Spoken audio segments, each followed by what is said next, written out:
What we're eating for lunch today, I had some old bread, so I'm preparing Dutch Wentelteefjes, and they're ready in just 10 minutes. Add the eggs, milk, vanilla sugar and cinnamon to a bowl.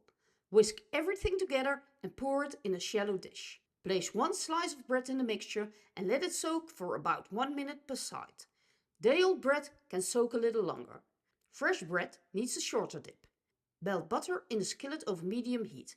Fry the French toast in batches for about 2 to 3 minutes per side until golden brown.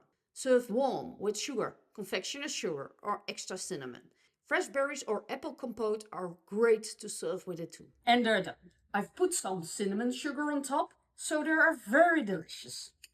Let's have a taste. You'll find a full recipe on by Andrea Janssen. Quick, tasty and easy to make at home.